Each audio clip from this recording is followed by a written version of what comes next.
And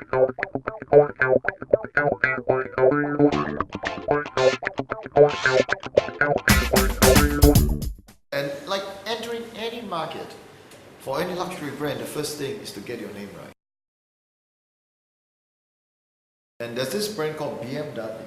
Yeah, I heard about that. I'm glad. And BMW entered China with a wonderful brand. It's called Baoma, Right. which Baoma, means but- precious horse. Yeah. And this is one of the most successful stories where the Chinese name have a good linkage with their performance. And I Baoma see. is doing pretty well in China. Yeah, I see a lot around. You see. If a luxury brand is famous and well recognized overseas, does it guarantee a success in China? Oh, that one you have to be careful. I'm sure. Because famous overseas does not guarantee instant success. Let me give you a story. I've worked with a company called Ferrari. Ah, we heard of that one Yeah, too. about 2006. And Ferrari, being a big, well-known company, thinking that when they come to China, people will buy in to their price, to their brand equity, to their brand heritage. Guess what? Not really. In fact, the Chinese consumer cannot differentiate the difference between a Porsche and a Ferrari. Or more importantly, when they buy a Porsche, you say it's a foreign car, Right. sports car, expensive, and I could get to know pretty good, nice girlfriends with a Porsche. Why would I pay 3 times more to get a Ferrari? So where's the added value, right? Yes, what's the, as you How said, do you justify how it? do you justify Right. the 3 times the value? You're not going to get a girlfriend 3 times pretty. So what happened is with Ferrari, for example, they came to me about 5-6 years ago and said, Alex, I have no clue who we're selling to. I said, are you kidding me?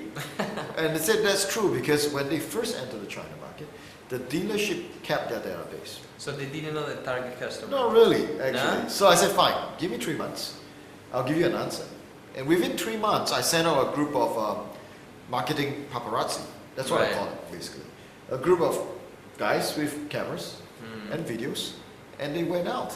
As in the Did clip, they- in the clip you're going to see right now. And they spent 3 months filming Ferraris as they happen to appear throughout all corners of China. I understand. And when we are done, we show that to our customer. What was the result?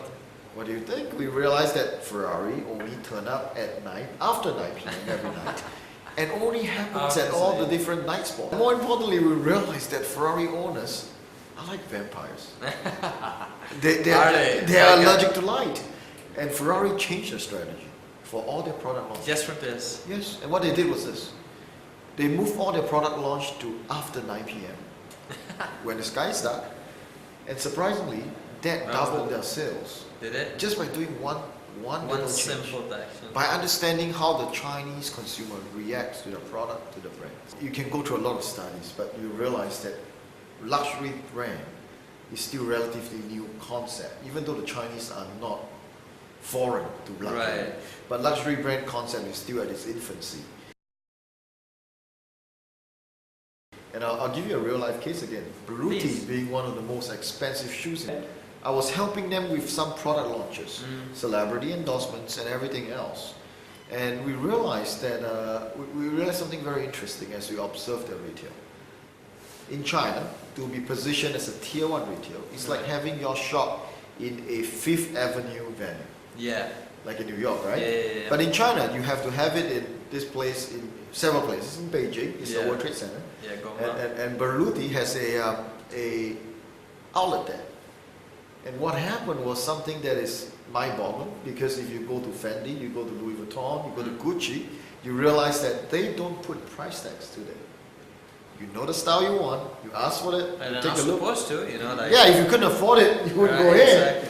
But Beruti did something different. They price all their shoes. The customer just walk in, and instead of buying the shoes that they feel is right for them, they pick the price tags with the most zeros behind. So they just pick the most expensive one. So Beruti walk away being the biggest winner of them all by just doing that. I guess that worked also because if they were giving a gift and they were knowing that whoever the person was that was receiving that gift walked into the shop, they would have seen the price tag. Is that right? That's another point, and definitely luxury goods is still based on gift giving and some personal use And for the face actual and value of and it. the actual value of it. Nice. Actually, I have a funny story on that too.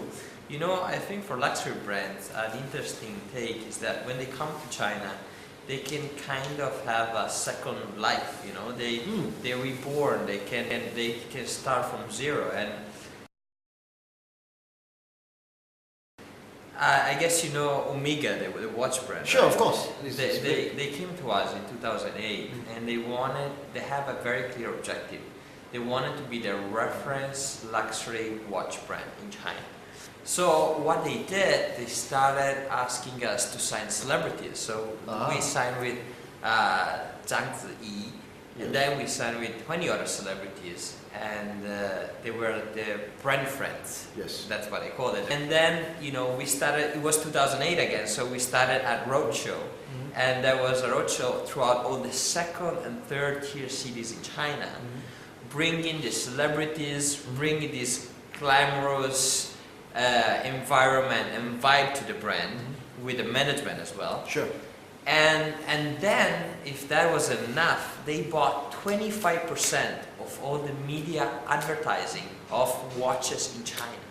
So they had a massive media investment, and all these tools combined together proved them right. And they went to be the sponsor of the Olympics. Sure. They had a counter watch. Remember the 2008 Olympics? Well, Omega now has 200 stores in China, I believe. Okay. And China is their biggest market. I'm not surprised. Omega is perceived as one of the top brands It is, here. right? So maybe thanks to you guys. Well, I like to say so. Okay. Thank you. Anyways, I think we understood a lot about luxury in China today. I thank you for coming, and I'll see you next time. See you next time. Thank you, Alex. Thank you.